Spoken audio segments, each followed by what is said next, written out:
life in 3 dimensions got me bent and got me twisted. I know I done said a lot, but I should probably stop pretending. I don't really hold the key and I can't really push a button. I just step up to the mic and try my very best to bust it, but I ran out of breath. It's tight in my chest, my feet just might fail. I can't stand the pressure. What's going on, everyone? Look, I contemplated doing a cold open with no music or anything like that because, as you'll see in a second, this episode isn't going to be much with the pleasantries. But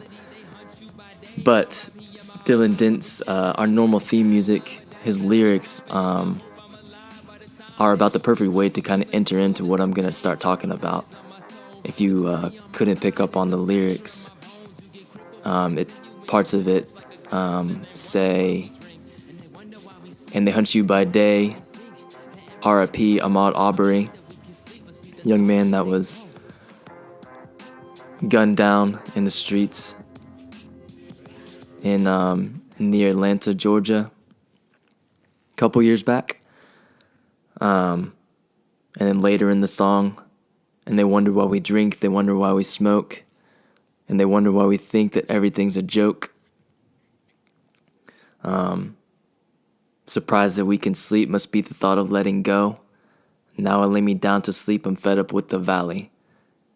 Of course, I love our guy Dylan Dent and his music, but I'm grieved at how relevant these lyrics still are, and that's kind of what I'm using to launch myself into why I'm even here. As you can see, if you've clicked on this or are listening, this is a bonus episode. It's not a bonus in a lighthearted way of fun content. It's really a bonus because it's unplanned, scaled back, and it's going to be pretty raw. And it's also a little bit something different than we've ever done because it's actually just me. You're stuck with just me with all the ums and pauses and my raw thoughts. I contemplated doing this even. I thought about waiting. But I wanted to put this out to people who I think, first you, the listeners, who could, one, learn from some of the stuff I'm going to talk about, but also feel seen, especially to my brothers and sisters of color who are feeling this way. And I know that there's many of you, and this episode might even be more for that. I don't even know. Like I said, this is going to be raw. And I jinxed John Mark last episode. If you listened, he is unwell and his family's unwell, so our prayers are with them that they get better. But I'm here doing this solo, no guests, so here we go. Bear with me a little bit. Okay, so as I mentioned, this is going to be raw, and I didn't even know if I wanted to do this, but I think it could be valuable, and I'll be transparent right off the bat. I spent in the last few days contemplating whether or not doing not just this podcast, but this whole speaking up about justice, social justice, especially racial justice, which is obviously what our focus is here. I genuinely have fought thoughts of throwing in the towel and giving up. I don't say that to fish for compliments and get encouragement from anybody.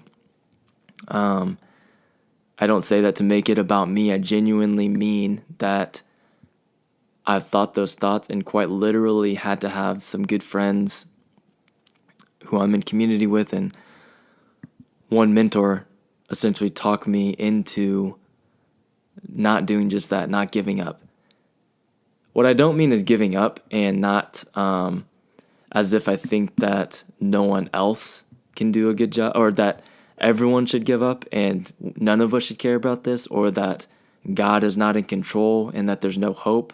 I don't, at times, sure, maybe I have thought that, but I more mean me specifically, this podcast, this small community. You know, yes, we obviously pride ourselves here on the podcast with it being conversational. I love that when people tell me that they feel like they're, they can be a fly on the wall to conversations we're having, because that's the idea. That's what I want. I want people to learn from conversations they're not usually privy to. I want my friends of color to feel seen and feel like they're a fly on the wall, but also welcome into the conversation, and that we're essentially modeling conversation that we're having daily anyways, whether it's lighthearted or very, very serious. I love that. I love conversational. I love leaning and erring on the side of it being conversational. But I don't know if we talk about this enough. Maybe we do. Maybe you think we do. Maybe some of you think we talk about it too much. I don't know. But like I said, I'm going to be raw here. And I just want to be clear that as far as justice goes, racial justice, which is where we obviously camp out and focus on, at its core, and it's okay if you disagree with this, but at its core, I see it as a life and death matter. And what I mean by that is not only that the things we're talking about affect the daily life of people, and I know there's a lot of different layers to what justice can look like. I'm not saying it's always life and death, but at its core, we got to be honest, it is life and death. And at the same time as we're having conversations, I have that at the front of my mind, sometimes at the back, but I'll just say it this way. I don't know if I would do this or continue to speak up about things if I didn't ultimately hope that less people would die because of racial injustice. And so doing this podcast, I care deeply about helping that happen. I have a very small platform, very small, minuscule. But that's fine. I still believe that these conversations are very important and powerful, and I don't think that change doesn't happen from them. I really don't. I think they are valuable. But what I'm getting at is, as I sit here, we're coming off the heels of a cycle. We're right in the middle of the same cycle that has brought many of us to do what we're doing. Us doing this podcast in a lot of ways. Other people have written books. Other people have podcasts. Other people have just started to live their lives differently over the last few years. But as I sit here right now, we're just, not 48 hours, maybe a little over. It's been about 3 days. No, I think it's been about 48 hours since the body cam footage was released by the Memphis Police Department of the brutal beating of 29-year-old Tyre Nichols, young black man, beaten to death by 5 Memphis police officers after a routine traffic stop, which there's a lot of details, some of which I'll get to in a second. But bare bones, he's dead by the hands of police again. And the world is able to watch. I did not personally watch the video. And I don't really encourage anyone to look at it. However, if you feel led to or feel like that is helpful, I also think it might be okay to watch it.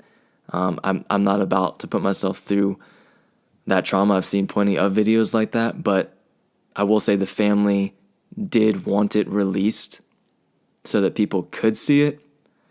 So I don't think there's anything wrong with watching it. I do think would be wrong to repost it and make light of it at all. So don't do that. But if you need it for your personal edification, then I don't know, go for it. But be wise. I've read plenty about it. It's gruesome, reprehensible. It's terrible. And so we're sitting on the heels of that. We're also fresh off of a plethora of mass shootings, several of which have happened in California and largely predominantly Asian American communities, which is also not something new if you've been paying attention to the news. So all that to say, coming back to my thoughts of throwing in the towel, this is where they stem from. I mentioned the cycle or cycles. Since 2020, most notably the murder of George Floyd, the footage of that caught on camera. So the difference between, I think, that and the body cam footage being released by a police department is different, because George Floyd, that was caught on cell phones and released.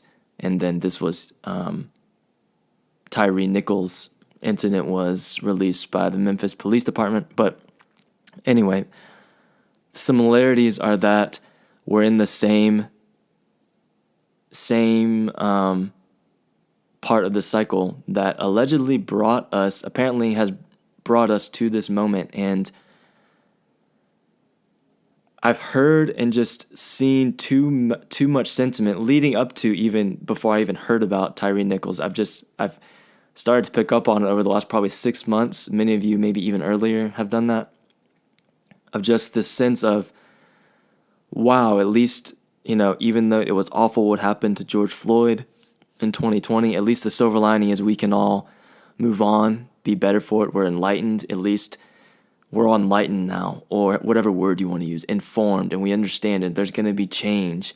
All these phrases like police reform, the George Floyd justice bill, all these things coming out, books being written, podcast shows, representation increasing in entertainment, all this stuff.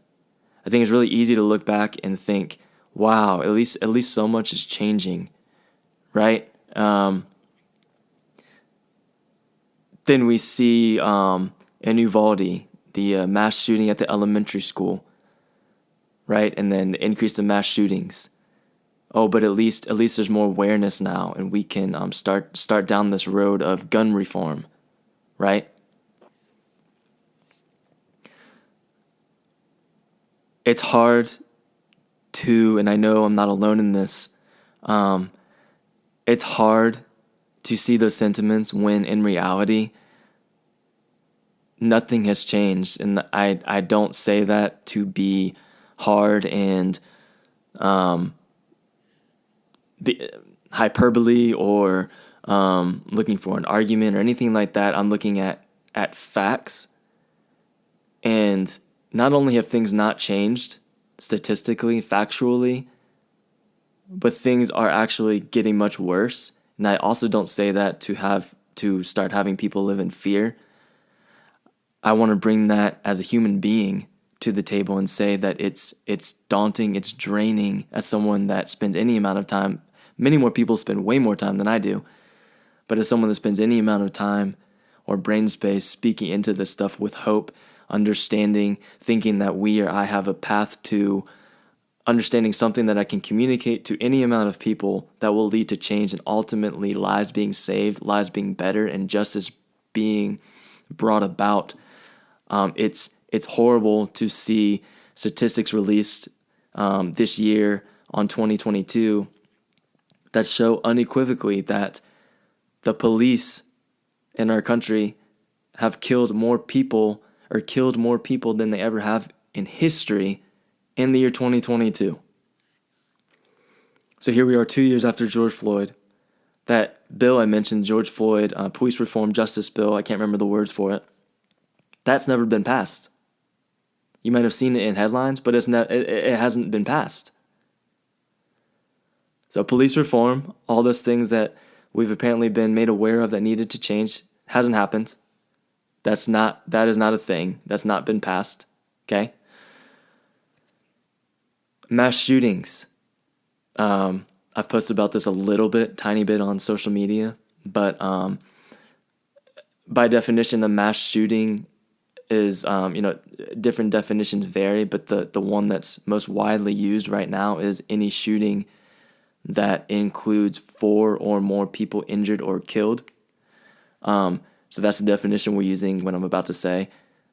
Upwards of 40 have occurred in 2023. In 2023. It's January. And so having these statistics and facts out there to be aware of and to know is stunning. I should have brought a thesaurus with me to look up some better words, because I don't even think that does it justice necessarily.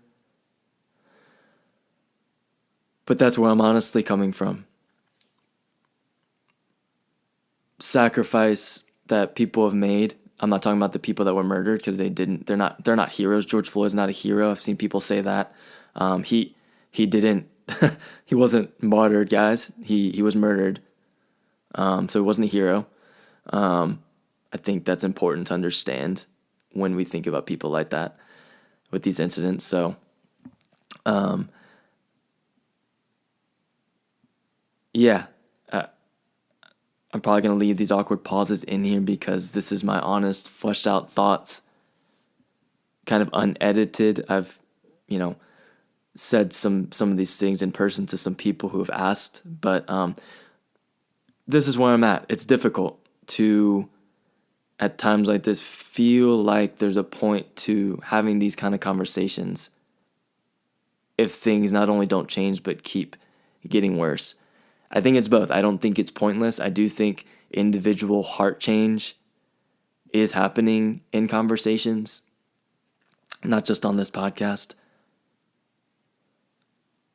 But ultimately, if actual change, legislation, lives aren't being spared and saved, people aren't being held accountable,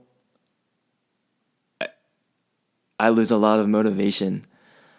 Not because I want to be lazy and give up, but because my vision is cloudy. It's very clouded when I can read something like that and see that that's what we're dealing with. I feel extremely powerless, and it's tough to know how to move forward, frankly, in some of these areas.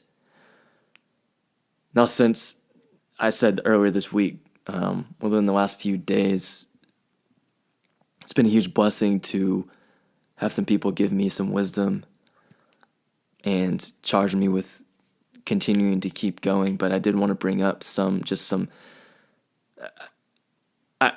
hopefully you guys can tell. I bring people on here who are a lot smarter than I am. I really do, who are experts more so than I am and know what they're talking about depending what the topics are.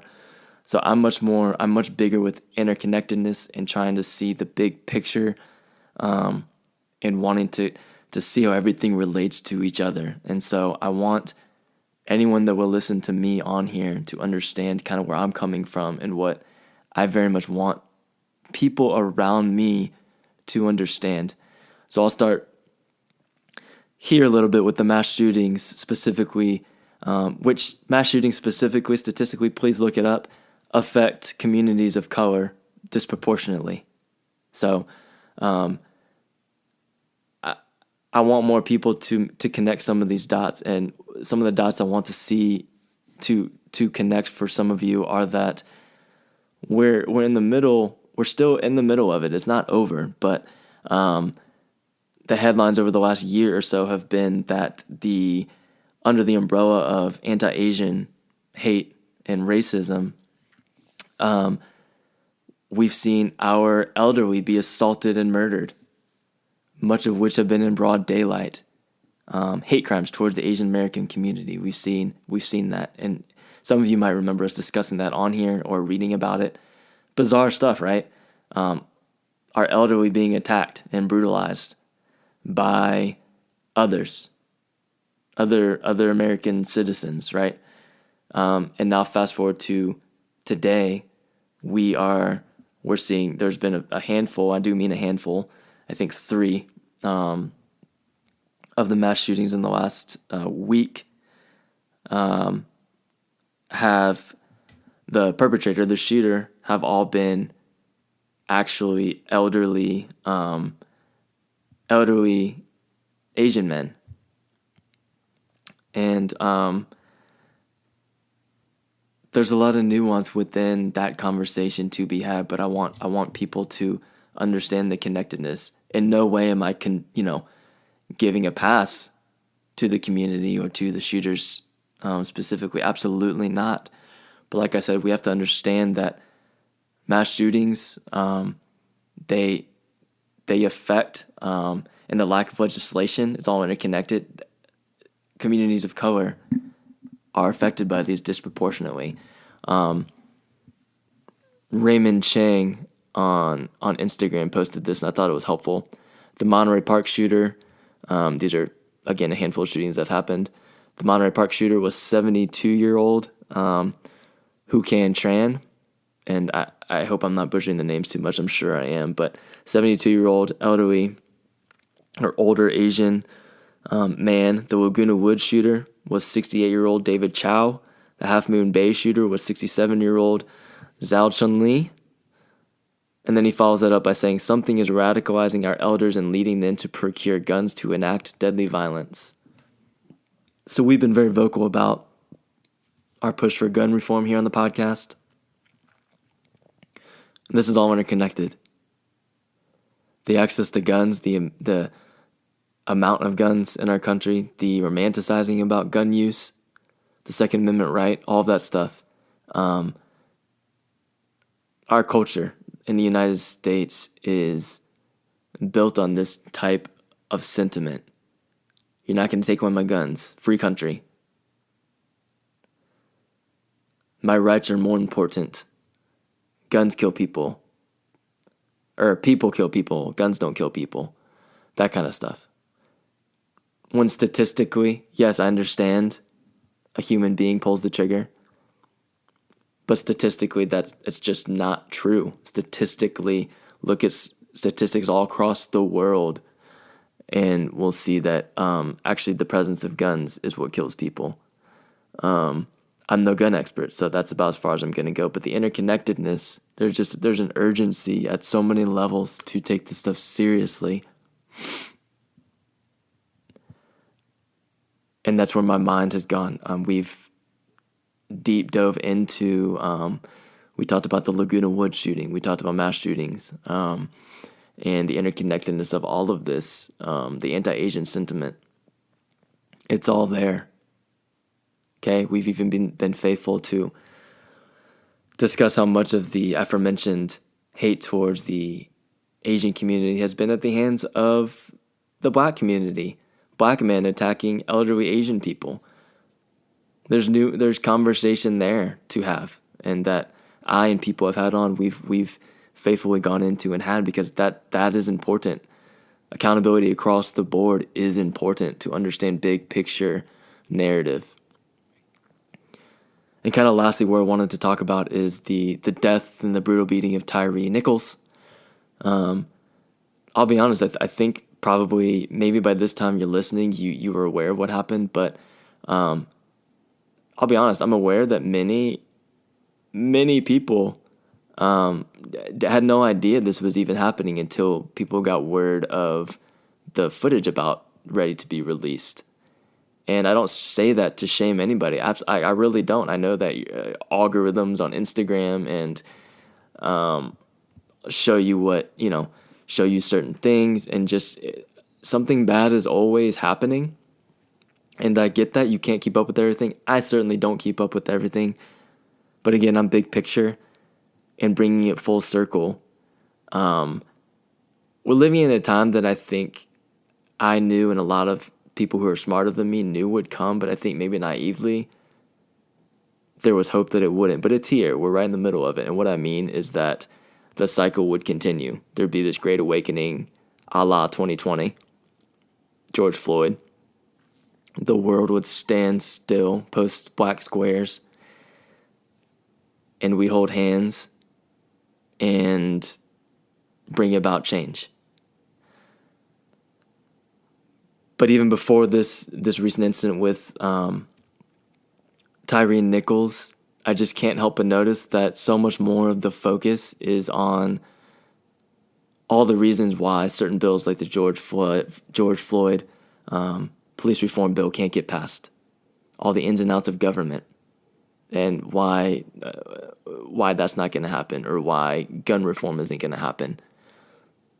Instead, we're talking about how to police language that we can even use, right?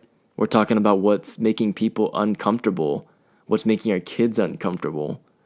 We don't want anyone to even feel bad about being adjacent to a racist narrative. And the anti-woke legislation that's trying to be passed, or maybe part of it's been passed in Florida. And I know, again, I don't know all the details, but we can't even, try saying the word anti-racist to somebody, people shudder. We can't even say these things that in 2020 we were all about, right? White fragility, all these books, the book sales were just astronomical. It was crazy. And these were all things that were going to help us figure this stuff out. And, I get it. Time passes, things change. But I haven't been able to help but notice lately that so much of our focus has just turned to, okay, guys, how can we leave this in the past and not use language that hurts anyone's feelings? Now, I'll be the first to admit, I think I probably overemphasized this a little too much. You guys probably get it by now, but I err very much on the side of not really caring about making things too palatable for people when they're talking about racism. And I know that can be a danger. I can be a conversation stopper sometimes.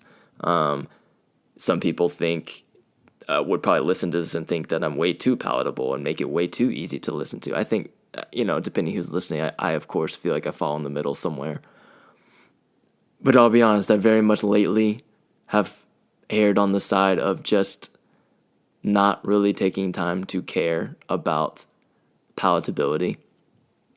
And I don't say that to ostracize people, but I say it to, again, bring it full circle to what I mentioned.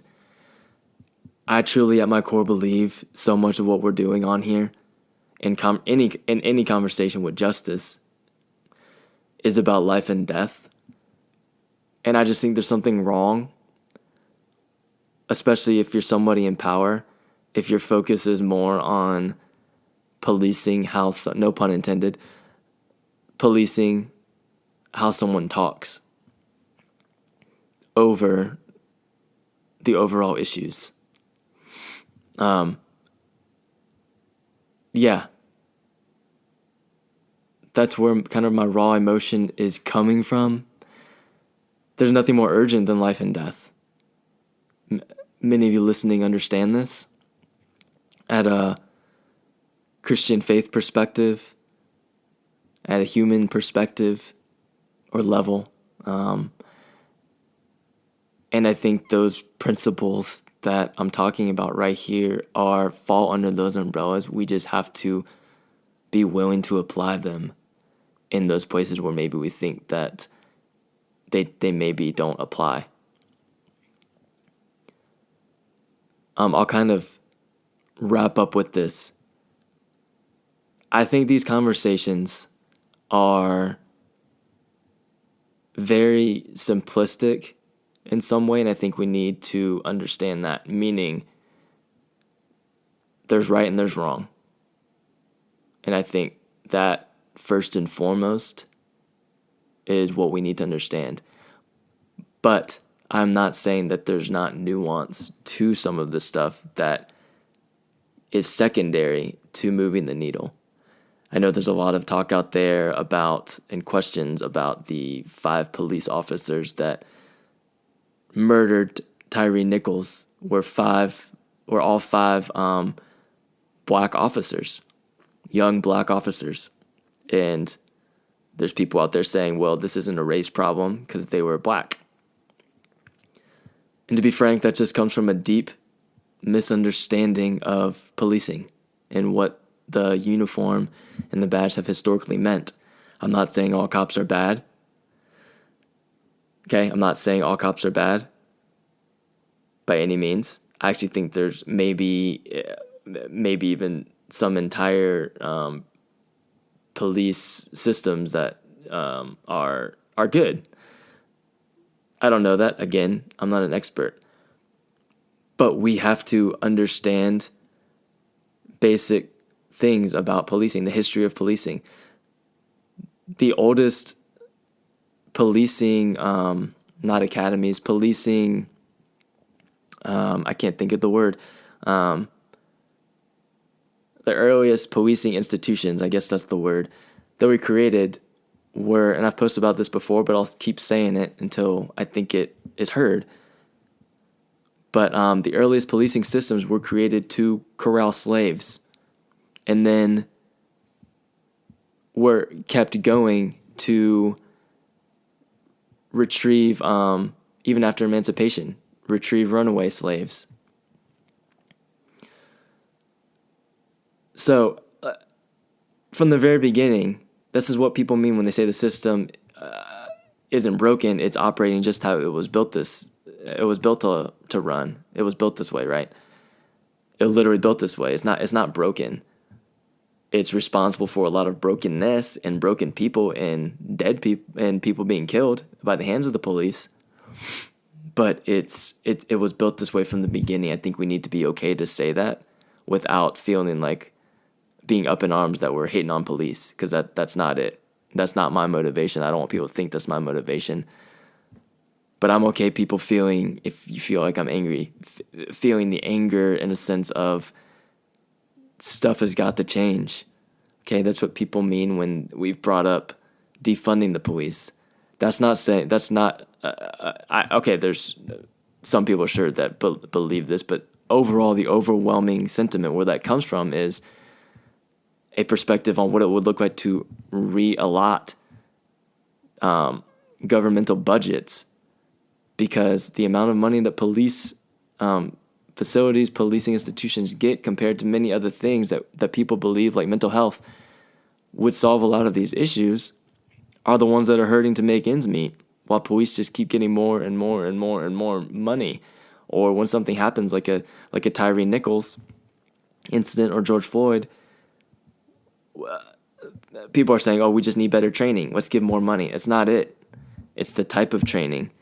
It's what policing has been. So the defunding means funneling money in different ways, not completely going anti, like, no police, no law, and anarchy. That's not what we're saying at all. To avoid going down a rabbit trail, I'm going to stop it there. But we got to understand the overall narratives here of what is happening, and I think have a better vision for ways to actually move the needle and engage, be sacrificial with what that looks like. I would say that, and I'm speaking to myself, I know I have a podcast here, but a lot of times I just want to listen and be more informed myself and live in a vacuum. But we can't do that.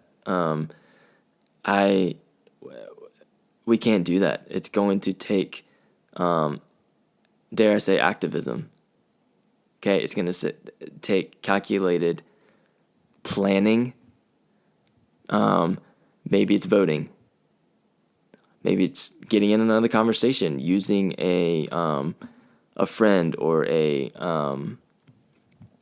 friend of a friend who to sit down and tell them your thoughts. Somebody that has power, an elected official, a police officer. Shout out to any police officer or officers that one of you listening knows, or maybe you are listening, that would be willing to have a conversation on here, a respectful dialogue about what's going on. Anyway, I hope this is helpful, has been helpful in some way. I truly, please hear me, know that my heart is to be transparent with you, but is to help others and literally help bring about justice. And that includes less people dying at the most basic level. Again, this is so raw that I had a few more things I thought I was going to say, but they escape me now.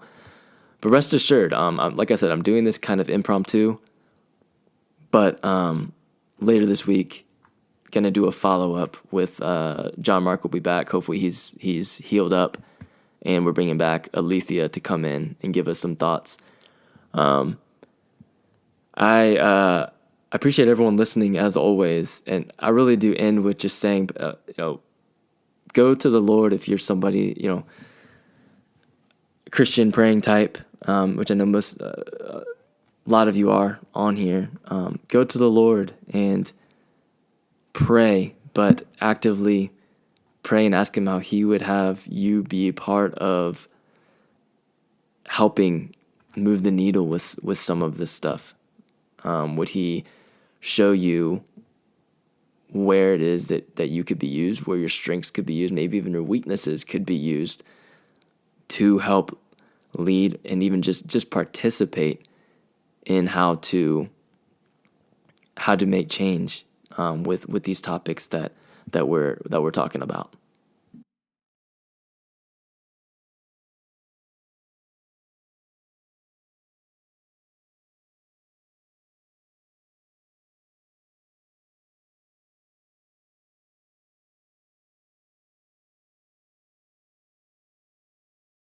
Been, I guess, at this point that the body cam footage came out, all those guys have been charged, arrested, and charged with murder, or and maybe a few other things. But I did want to say that because, again, I'm no expert on law, but I will say that should tell us something about the system, how fast stuff can get done. That's about as fast as I have ever heard about or seen police officers get arrested and charged for police brutality.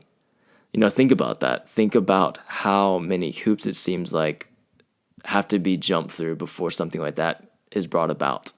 Okay, so that's the first thing. And also, as I sit here, it seems to be the main things that are coming out about what actually happened, because more and more of the story of the incidents coming out, especially for people that didn't watch the video to read about.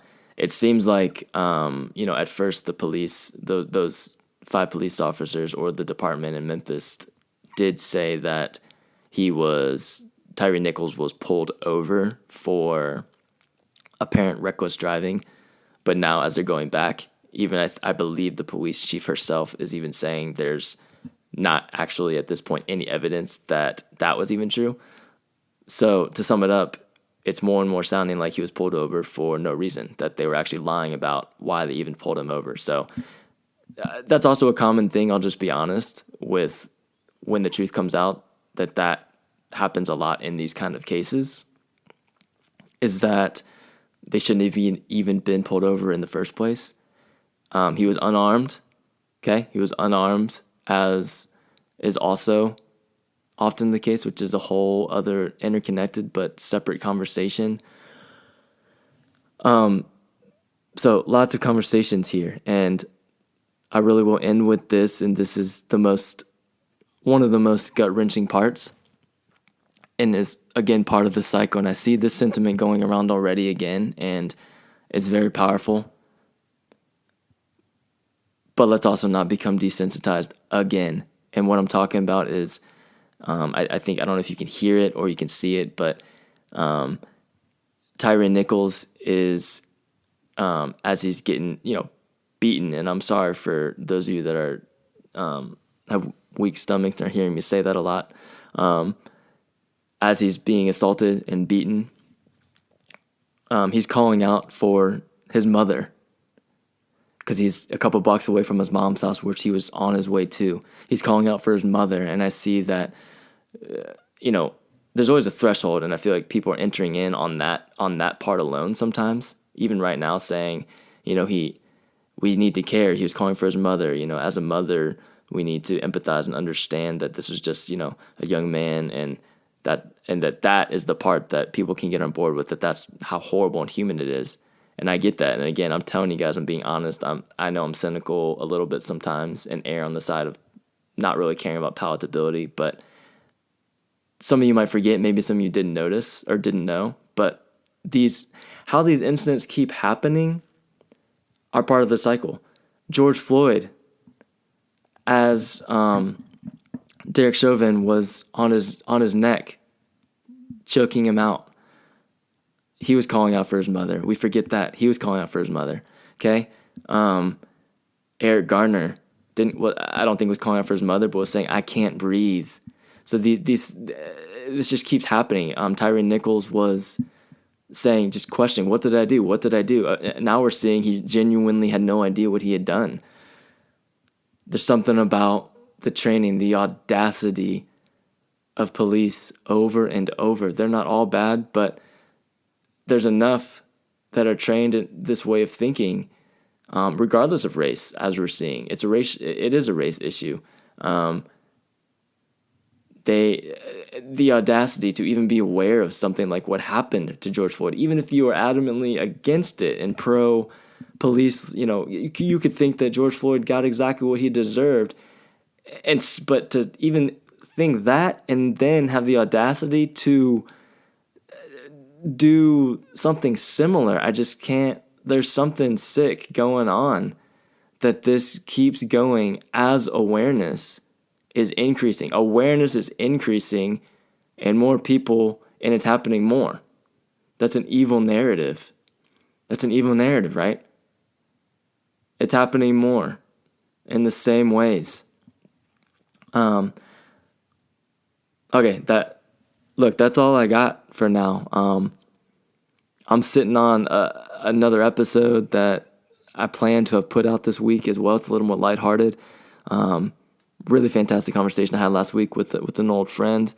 But for now, I think this is much more urgent. So you guys are stuck with this, me monologuing to you guys for what I think is like 40 minutes now. Much too long. And then I'm going to have, me and John Mark are getting back together, and then we're going to talk to Alethea again. But, guys, my charge is to please, if you respect or value what we bring to you on this podcast,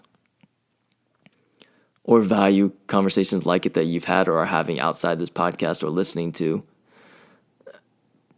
please, if you take one thing from here, please don't disengage. It's not only not the time, but it's more than that. I can't think of how to articulate what is more than it's not the time, but it's more imperative that, even more imperative right now that we don't. Again, I'm not saying live in fear and become somebody you're not. But also, please reach out. I don't want to live in a vacuum. Please email us, DM me or John Mark, raciallyspeaking@gmail.com, I think it is. Or let me look it up real quick. Or raciallyspeakingpod@gmail.com. raciallyspeakingpod@gmail.com. Email us with thoughts. Anybody that would, like to decompress in any way, I'm here for that as well. Or can point you in the direction of somebody more fit for that. I don't know. I'm kind of rambling now, but thank you guys for listening, and we'll see you guys soon. The nightmare might scare you, no worse than reality. They hunt you by day, R.I.P. Ahmaud Arbery. Everybody got a time, but that's less than comforting. I hope I'm alive by the time they choose to comfort me. Mosquitoes in the vein, or leeches on my soul. This money on my mind is a fracture in my bones. You get crippled by continuing existence like a ghost. And they wonder why we drink, and they wonder why we smoke, and they wonder why we think that everything's a joke. I'm shocked that we can sleep, must be the thought of letting go.